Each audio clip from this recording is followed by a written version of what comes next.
This was one of the worst crashes I've ever seen in my whole life, just because of how deep everything was. The decentralized part of the blockchain actually succeeded very well. How much damage do you think was done last week? I think this was the most challenged environment we've ever seen in terms of liquidation on perps. I mean, I'm going to say the quiet part out loud. I think that this was a very highly coordinated attack. What happened the weekend was definitely spectacular. Well, hopefully a relief rally ensues given the stance of the institutions, and the cycle just continues. This episode is brought to you by NordProtect, the all-in-one identity protection service built by cybersecurity experts. We're here in London after the bloodiest week that crypto ever saw. And the big question is, in this liquidation, was it only retail that was affected, or did it affect the way that institutions see crypto? We're here in London for the DAS conference, and this is an institutional conference, so there's no better place to find out. Let's go take a look. Welcome to Blockworks Digital Assets Summit. You may know Blockworks, a blue chip media and research firm, running what they call their premier institutional conference in the industry. And institutions, the overarching theme of the cycle, are here in full force. But last week, the cycle gave us one of the worst crashes we've ever seen. Alts down 30, 50, and even 90%. Wrecked. But it wasn't the institutions that got hit. It was retail, the degens, the leverage traders, going down with 1.7 million traders liquidated and over $20 billion in liquidations. That's 10 times bigger than the FTX crash. We're here to find out how the whole institutional thing is navigating these crazy crypto markets. Our take? Maybe this was a cleansing, a washout, a kind of out with the old and in with the new. Just look around. We arrived here at Old Billingsgate. We're right on the Thames River. Here you see the old, the historic Tower of London with Uber boats riding up and down the river, with the latest skyscrapers like the Shard dotting the skyline, to the old fish market where the Digital Assets Summit is taking over. And leading the takeover, the institutions and the suits, not the decentralized players and the DJs.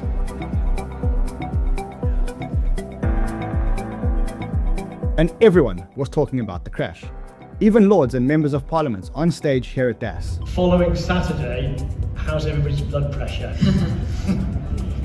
Whew, yeah, what a day. But we're all here, and the future is now.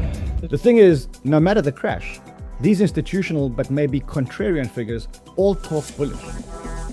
And Nigel Farage. Nigel Farage, one of the biggest and most controversial names in British politics, forecasting the future of crypto right here. Nigel, I'm not sure you need much introduction, but I guess the one question on my mind is, am I speaking to the future Prime Minister? Can you tell me that?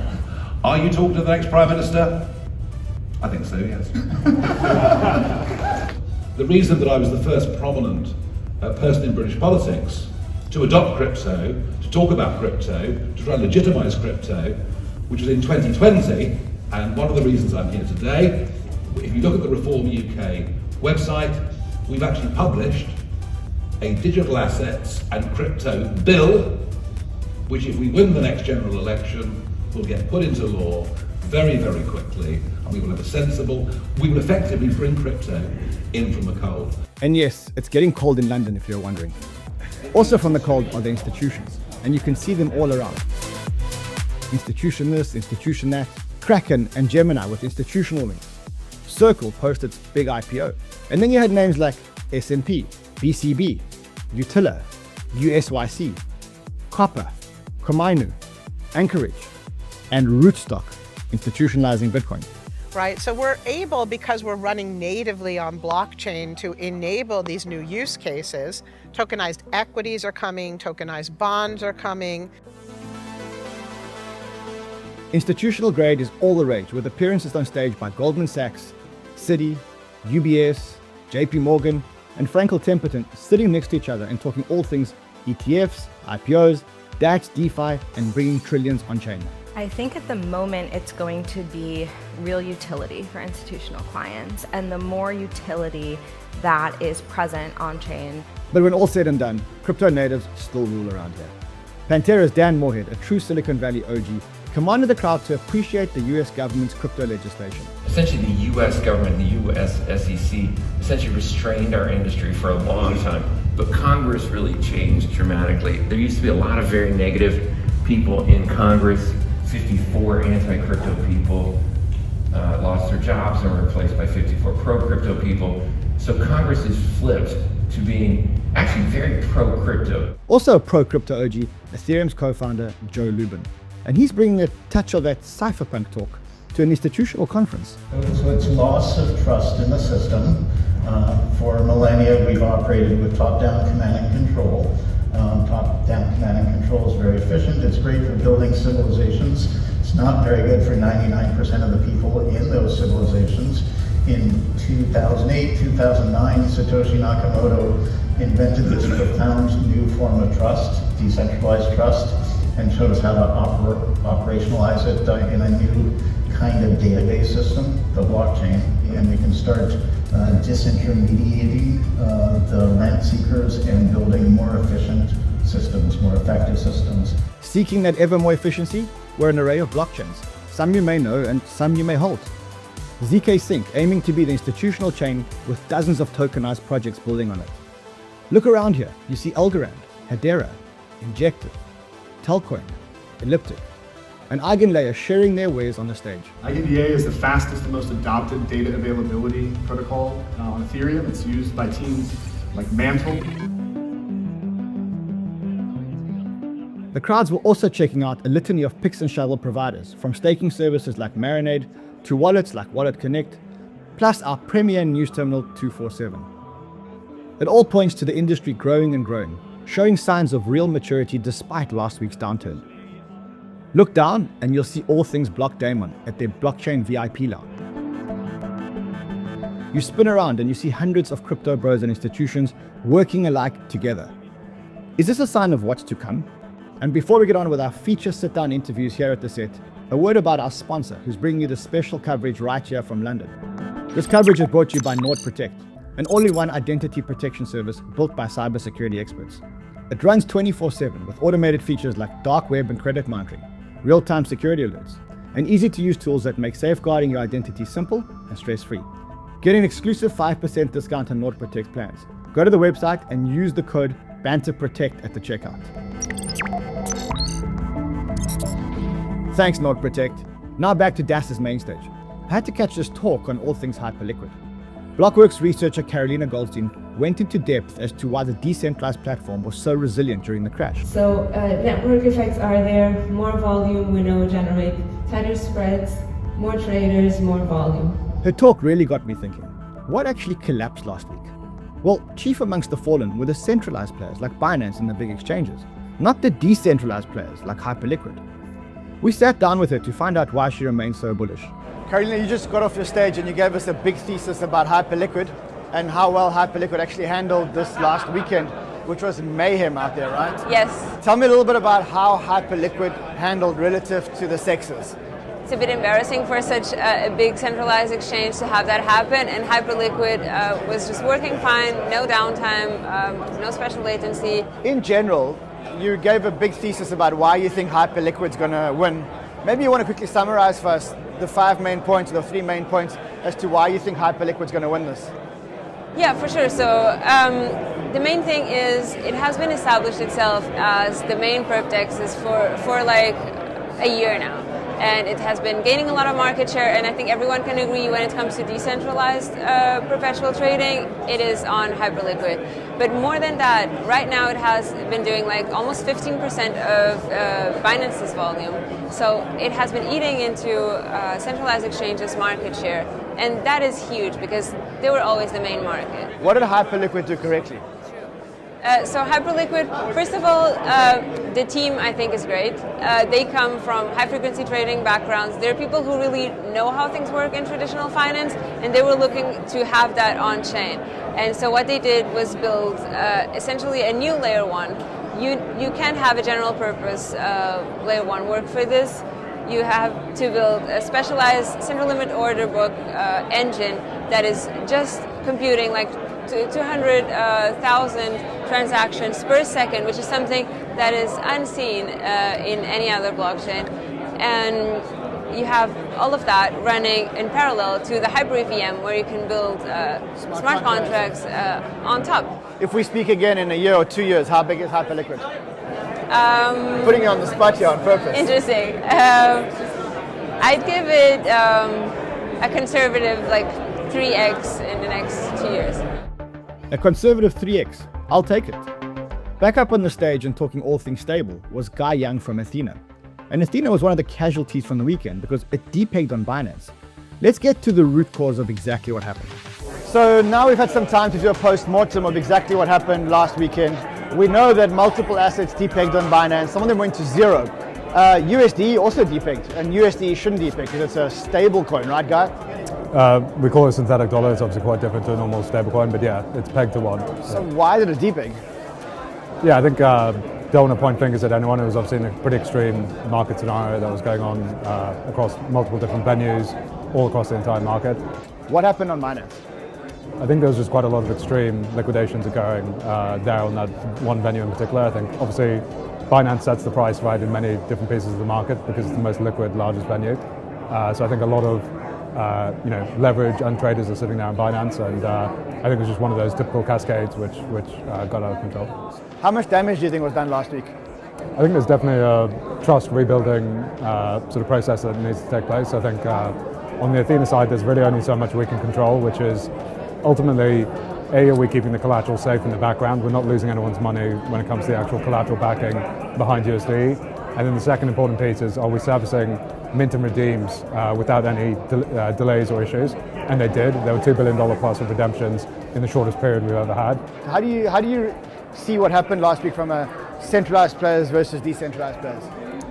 Yeah, I think some of the money markets in DeFi did extremely well. There were basically no issues reported, but I think on derivative exchanges, there were kind of people being impacted in different ways, right? So on some of the DEXs, the services went out entirely. People couldn't actually trade on one of the DEXs for 2 hours while that was taking place. Other places you were seeing ADLs, and then there are obviously issues on a bunch of different centralized exchanges in total. I don't know if it's helpful to sort of say one did better than the other. I think there are actually issues everywhere across the entire system. And specifically when it comes to trading perps, I think this was the most challenging environment we've ever seen in terms of liquidation on perps in total.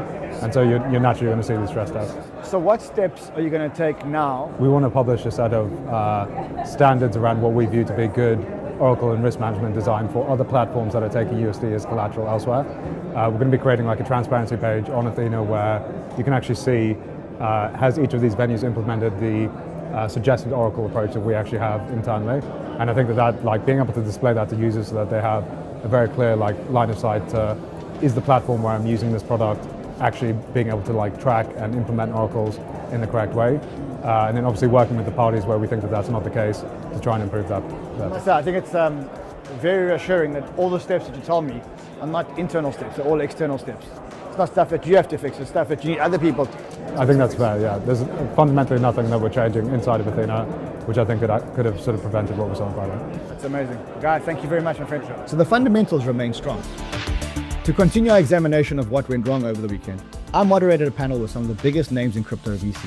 People like 𝗬𝗓𝗔𝗓𝗓 from Dragonfly, Santi from Inversion, Matt from Bitwise, and Richard from Fabric. We were supposed to talk about public and private markets, but all we talked about was the weekend. I think that the decentralized part of the blockchain actually succeeded very well. Solana passed the ultimate stress test. The decentralized perps DEXs handled beautifully. Hyperliquid handled beautifully, probably one of the best. It passed the flying colors. Then we look at the centralized part of the industry, and they fell terribly. They were manipulated. People got liquidated when they shouldn't have got liquidated. Tokens went to absolute zero. It didn't happen on the decentralized exchanges. I mean, I'm going to say the quiet part out loud. I think that this was a very highly coordinated attack. I don't think that this weekend was coincidental. I think that this weekend was very, very, very highly coordinated. When did this liquidation happen? After the US markets were closed, when Europe was asleep, and when Asia wasn't online yet. Okay, period of zero liquidity. Where were the market makers who are always there, who are paid by the protocols in tokens to provide liquidity? There was no market makers. And the oracles got manipulated to give you prices close to zero. You want to tell me that that's not a coordinate? And by Monday morning, everything's fine. Like if you switched off your phone on Thursday, you arrive back on Monday, you didn't even know what happened. Now, by the way, it only happened on the centralized exchanges. On the decentralized exchanges, nothing happened. And straight from my explosive panel, Matt from Bitwise came down to our set, and we spoke about why institutions didn't blink last week. Matt, how were the institutions affected by this big liquidation that happened? Yeah, the short answer is they weren't. Do you believe that this weekend had any impact on the outcome of the crypto cycle, or whether it's going to be a long cycle or a short cycle? I don't think it had any impact at all. They're focused on Bitcoin, they're focused on stable coins, they're focused on tokenization. If anything, it flushed leverage out of the system. It gave us a stronger base to build on. From our channel checks, talking to these clients, they're just as interested in investing now as they were a week ago. Okay, so how do you think crypto did this weekend? Like on a scorecard of 0 to 10? Yeah, I think we did like a 7. I think we did like a 7. I'm pretty optimistic. Now, there were parts of the ecosystem that didn't do that well. Obviously, Binance ran into trouble. There were things people learned about automatic deleveraging and things like that. But Hyperliquid worked perfectly through the weekend. Solana, as we talked about, was executing trades through the weekend. There were some areas that didn't work great, but I come from a TradFi perspective. If you had this level of volatility shock in TradFi, you would have also have seen things broken down. Every other cycle has been driven by retail, and we've had this crypto 4-year halving cycle. Is that a thing, or is that not a thing anymore? It's not a thing anymore. Institutions move on a much slower time frame. I'll give you an example. Our average client at Bitwise invests after 8 meetings with us. Let's say the first meeting happened when the Bitcoin ETF launched in January 2024, and they do it every quarter. Well, guess what? We're actually just getting to the point where those institutions are investing. Institutions move on a decade-long time frame, and I think this cycle is going to continue for a number of years. They're just starting to toe into the water, and I don't see any reason they won't just progress. It gives me a great relief to hear that. Matt, thank you so much. Well, hopefully a relief rally ensues given the stance of the institutions, and the cycle just continues. I can't reiterate the historic nature of where we are in this market. The battle of old versus new is so evident here in London along the Thames River. When you walk in, you also can't miss the big signs for Canton. What the hell's Canton? Well, Canton's a new protocol that retail's never even heard of, but it's quietly trading at a $25 billion valuation. Yuval, its CEO, is calling it the chain for institutions because it has selective privacy and interoperability right at its core. I actually trust Canton to be the official books and records. What if I told you that there's a coin that was launched a year ago in stealth mode, you've never heard of it, but when it hits the market, it's going to hit the market at like a $9 or $10 billion valuation. Would you believe me? Well, you got no choice because I got the founder right here. Yuval, you launched a coin a year ago in stealth? A year plus ago. And the coin is called Canton coin? Canton coin, yes. What does it do? So Canton is the first L1 that allows people to have configurable privacy, which is compliant with regulations. It's the first network that the tokenomics were designed to encourage builders to build on the network without having to give big grants. So most of the tokenomics goes towards the builders and users. And as a result of that, we've grown organically the network to be top 5 from on-chain fees, all without listing the coin or doing any big marketing. So when you launch your coin publicly, which I hear is very, very, very soon, according to a CoinDesk article, like, what are we going to hear about it? Sure. I mean, the network was launched, like I said, a year plus ago. You have very large financial players that are validating, but also very well-known crypto players. We just announced a partnership with Chainlink. You'll see other interoperability protocol join, Copper. You'll see all the large crypto custodians join the network and announce their collaboration, all the way to Tradeweb, which is one of the largest TradFi exchanges, or Broadridge. You see that the foundation has the likes of Euroclear, Goldman, HSBC, BNP, and other names already participating. And again, for us, what all of these chains are going after is who can build the most sticky on-chain fees. That's really what they're all going after. And for us, we knew how to go after use cases that can generate a persistent amount of fees to a network. And what use cases did you target? Collateral management, payments. Like, everybody's excited about stable coins, but you go to a publicly traded company to do their treasury management, and they're like, can't have the whole world see how much payments we do. We're publicly traded. Collateral management, all of the large players in the market are not going to be okay with everybody seeing all of their on-chain activity. So with very small number of use cases, you could become the #1 chain from an on-chain activity, and that's kind of how we went about it. We just closed a round 3 months ago. We had Goldman, DTCC, BNP, Citadel Security, IMC, 𝗙𝗧𝗪, DRW, TradeWeb, Circle, Paxos, Republic, all participate. I mean, I think that those are decent. And did you keep this under wraps on purpose, or was it just... Yeah. Why? I mean, you know better how many chains just pop every day, different story, slight different flavor. How many of them can come to say to you before they got listed are in the top 10 from on-chain fees? What are your on-chain fees today? I think the run rate as of last month was over $120 million a year. So how many of them can say that? Guys, let me know in the chat if you heard about Canton Coin before this, or if it's just me. We'll obviously follow the launch, and I mean, I'd love to chat to you after the launch when you can say a lot more, and a lot more is public. So thank you, my friend. Thank you.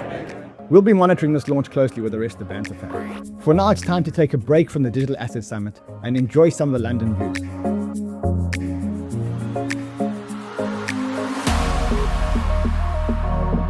A reminder that this special episode from the Digital Assets Summit is brought to you by one of our partners, Qubit.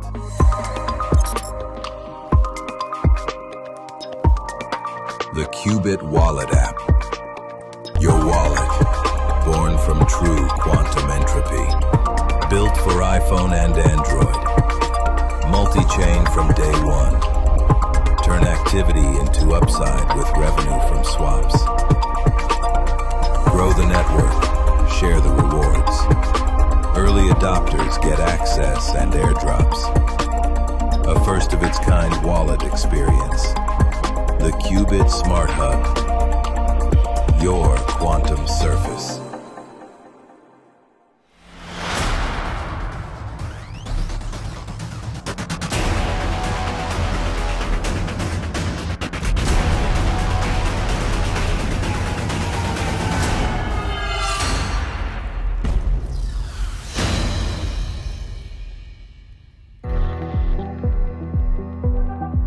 We're back here in London along the historical Thames River, talking to institutional players about last year's crash, the aftershocks in the market, and how the bounce back will be different going forward.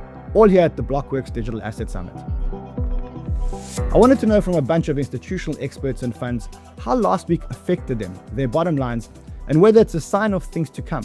Here's a hit list of some heavy hitters at ProCap, CoinShares, 𝗏𝗏𝗏, and 𝗏𝗏𝗏𝗏. Guys, thank you. After my panel on the crash, 𝗏𝗏𝗏𝗏 took the stage. We sat down after his talk to gauge the damage and to discuss whether the 4-year cycle still remains intact. No one better to do it with than Jeff. Jeff's the CIO at ProCap. Jeff, welcome, my friend. Yeah, what happened the weekend was definitely spectacular, and it was a carnage, but it was also a microcosm of what sometimes can feel very much a crypto world versus what the rest of the world is seeing. I think it also represents the fundamental tension that always exists in crypto when it comes to the social contract of whether you want institutional risk management or you actually want the ability to do all the things you want in a freely tradable way that's rules-based. And what you saw with kind of the mania with just perps in particular and the liquidation cascades that arise out of it, I think represents a little bit of the tension for retail investors. That being said, remarkably, Bitcoin has held up relatively well to other assets. And I think that's part of the reason why most of the mainstream media has not seen this carnage to be a newsworthy topic. What are your probabilities now that this is the end of the cycle versus any other scenario? The 4-year cycle, in my opinion, is definitely over. And it's definitely over because the credit-driven fiat cycle is over. What do I mean by that? There's generally a cadence to the global expansion and contraction of the economy that is driven by central banks and the ways that there is credit expansion and detraction in the private sector economy. And what we're now seeing is actually a total rewrite of that policy tooling in the making. So I think we're in a new world order when it comes to how financial warfare is being engaged at the global level. And for that reason alone, I don't think that we are in a peacetime economy where we expect the world to operate the way it has been in the past. So are there cycles? Are there, is it going to be a 6-year cycle or is it just up only with a couple of Great question. Yeah. So there is a cycle. And the cycle is, I think, more likely to be rooted by the actual profit-taking and loss taking of those who are trading in underlying assets. And that's actually what commodities do. Commodities are really driven by cycles of people that are trying to become marginal buyers or sellers based on their own need for like actual business purposes or for financial purposes. If gold takes a pullback, do you think Bitcoin will take a pullback also because it's digital gold or not? What gold has shown you is the 4-year cycle has changed and it's effectively over. And in some sense, Bitcoin lagging gold to that performance, I think shows that there's a coiled spring here in which when Bitcoin moves, I think it's going to be so explosive. I actually think that this is probably the best opportunity to buy Bitcoin in the history of Bitcoin. And I say this because the secular tailwinds for Bitcoin to outperform is coming from every direction, bottoms up and top down. I mean, this is really the ultimate cold spring. So you heard it from the man himself, probably the best time in history to buy Bitcoin. The best time in history to be buying Bitcoin. Will you be pressing the buy button? For another opinion on the same matter, plus what the institutionals are looking at, no one better to ask than the chairman of CoinShares, Danny Masters. Danny, nice to see you, my friend. Nice to see you, Ran. This weekend, shit show for crypto, yes. Right? Well, I think the lessons we take from Friday are a few, which is number one, I was proud of the fact that there wasn't a lot of disruption in the crypto infrastructure. 10 times the liquidation of the last major down event we had after FTX, so it was a very meaningful event. What is slightly concerning to me is sometimes bull markets do come to an end with a spike, bear markets begin with a spike in the opposite direction, and we'll have to see how that plays out over the coming months. Do you still think the 4-year cycle is a thing? I think we have to remember that this is still a very, very small asset class. It is as significant as NVIDIA as an AI chip maker in terms of its potential contribution to infrastructure around finance. So I still think we're in very early stages, and I don't think we're going to adhere to the same kind of cycles as we had before, largely because the markets are so much deeper, so much broader, and have so many more access points and players than it used to have. What's the appetite of the institutions for anything beyond Bitcoin and ETH? When we began, there was only one crypto. It was Bitcoin, and then we had Litecoin, and then we had Ethereum.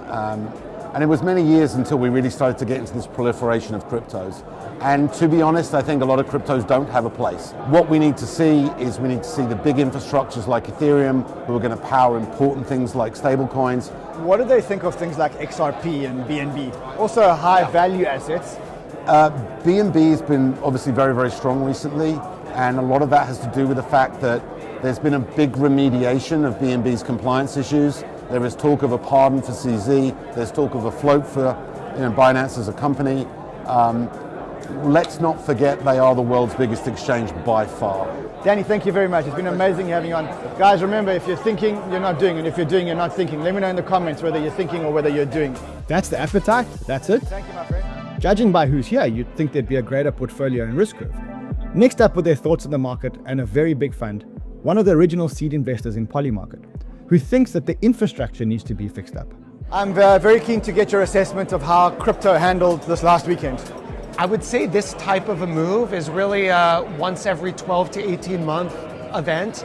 This is not a 5 standard deviation move. This is like a 2 to 3 standard deviation move. I think that there's like moments like this are like a great opportunity to revisit the underlying infrastructure and the quality of it, and clearly like the auto deleveraging mechanisms for these protocols like did not work to the benefit of users. And so I think this has to get fundamentally revisited. What are you focused on? So we're focused really broadly across crypto capital markets. So we do a lot of private investing, seed stage, and all the way through to growth stage and pre-IPOs. We've been super active in DATs. So we've deployed $300 million into DAT transactions over the past 6 months, about 30 different DATs globally. So where should they trade, in your opinion? A good DAT? So I think that you're better off owning the best Ethereum DAT than you are owning spot ETH. Because I think that if you own spot ETH, you get ETH price performance plus the staking yield. If you own the best Ethereum DAT, you get ETH price performance, ETH staking yield, but you also get a third thing, which is you accumulate more ETH per share. And you do that through at the money equity issuance. So when your stock is above NAV, you sell equity, you buy more ETH, so that accumulates more ETH per share. You can issue converts out of the money, you accumulate more ETH per share. How are you feeling about the 4-year cycle? Yeah, look, I think that the cycle is completely decomposed and broken down. So if you look at alts, there are lots of alts that are down dramatically this year, that are down 80-90% from all-time highs that have not recovered.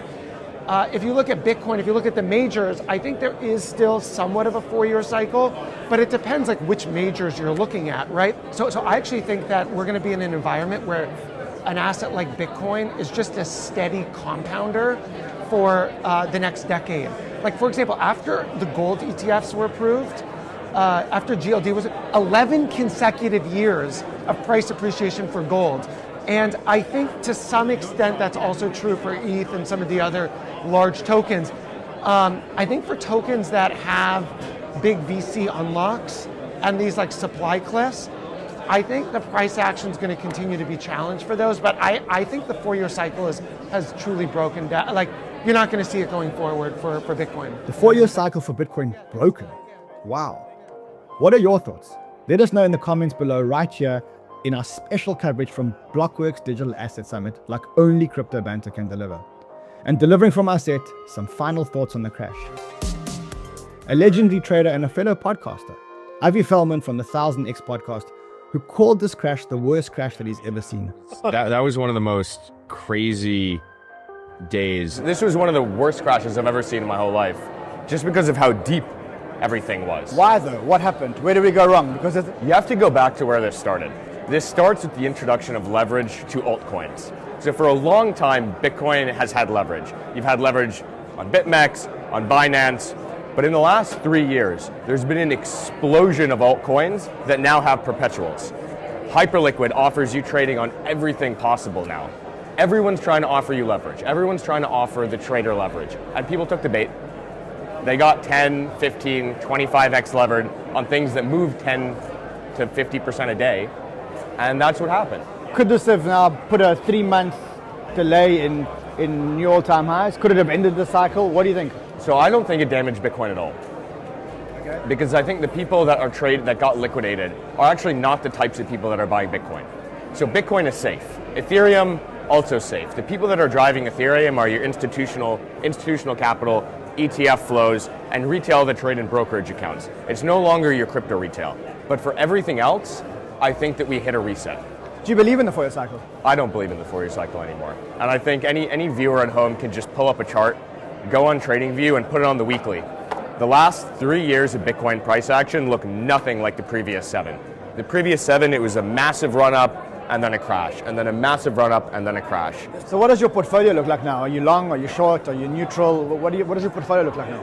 I'm long just the majors. You think that we're going to have a month or two of reset, buying opportunities, accumulation opportunities? Do you think we'll sweep some of the lows? I think it's very common. That's what you do. When you have a massive wick down, yes. A lot of the times that you'll see a short bump, which is what we just saw, and then you'll see a retrace, because everyone that didn't get to sell, they'll sell on that short bounce, and then you'll get a retrace, and you'll go somewhere between 50 to 100% down of the wick. And that's a real good buying opportunity. So if I'm an altcoin investor, what I'm doing is I'm sticking in Bitcoin, I'm not touching anything, and then when you see a retrace on that wick, you go and you buy. Wow, what a good way to end it, Aabe. Thank you so much, my friend. That was absolutely amazing. Guys, remember, if you are not subscribed to the channel, now's a great time to subscribe. And if you are subscribed, let me know in the comments what you think about the 4-year cycle. So what's your risk appetite? Bullish? Investors here are some of the smartest around, and they're all looking for their edge, the alpha. And sometimes we highlight the smartest around to give an alternative look at the market participants. Christian Angermeyer is a friend of mine who's always been investing on the edge. He invests in things like psychedelics, stablecoin, and even this thing called the enhanced games. Here's to thinking outside the box. Christian, you've always been skirting on the crazy type of investments. I think you're one of the biggest investors in psychedelics in the world. You're now in blockchain and you're launching some amazing products. Why psychedelics? So why psychedelics? Because mental health is the biggest problem of our time. It seems that the world we're creating is not good for our mind. and psychedelics are the solution. They provenly, we have amazing data, phase 3 data for psilocybin, phase 2b data for 5-MeO-DMT, and for the ones who don't know it, this is like very late stage, so we're shortly before approval. It shows that these substances have the potential to really cure these so far uncurable issues. Amazing. That's one of your investments, or one of your verticals of investments. You're also one of the founders of Plasma Chain. Yes. I didn't know that. Why did you I'm get? very Why proud did of that you, as well. Yeah. Yes, you should be. Why Plasma Chain? There's two things. Like I am actually investing a lot in emerging markets since a long time. I used to even own one of the largest commercial banks in Africa, actually. And so I realized how really bad the infrastructure, the financial infrastructure for the ordinary person is. And even worse than that, actually, how governments take advantage of that. If you look people like, and I just pick one, like there's hundreds of them, it's like Nigeria, like there's hardworking people, they make a living, yeah, then they pay taxes, yeah, and then at the end the government secretly steals half of it or whatever the inflation rate in Nigeria is by devaluing the currency, because at the end politicians cannot handle fiat currencies. Like the one thing, if you look in history, every single fiat currency, some much sooner, some later, was destroyed by greedy politicians. The escape route is either Bitcoin or stable coins. And lastly, you've created a new platform which you're launching next year on Memorial Day, which is a new sports platform, right? Yes. It's called the Enhanced Games. That's actually, now we talked about the three things I'm most proud of. 𝗙𝗢 for psychedelics, plasma in the crypto world, and enhanced games in sports. And so what it is, it's think a little bit like the Olympics, or like an athletic sports event, only that performance-enhancing drugs, colloquially called doping, are not just allowed but endorsed. So we want to show what the human body can do with the help of science, and I promise you, it's gonna be the biggest show, the biggest sport event. So can I come and watch the games? 100%. Okay, 24th of May next year in Las Vegas and globally distributed. Amazing. I'll see you there. Thank you very much, my friend. Thank you. Nice to see you. That's an ever-advancing look on how crypto can revolutionize so much in our world today. But crashes like this, they wrecked so many leveraged traders out there. I mean, $20 billion in liquidations. However, the institutions you saw here, well, they left their offices on Friday when Bitcoin was trading at $117,000 and came back on Monday when Bitcoin was trading at $115,000. They didn't feel the pain and the leverage in the alts. What did they think? Well, they're happy. They're not happy about you being wrecked, but they're happy because up until now, crypto has been a casino. And what the institutions want is they want to get down to the serious business of building a real financial on-chain economy. Remember, it was the on-chain lenders and the DEXs that held up well through the storm. And here in London, with the cloudy skies and the cold rain again, maybe that's exactly what we needed. We needed to get out with the old and get in with the new. That's our conclusion from DAS in London. So wherever you are, however you trade, be safe out there and trade well, my friends.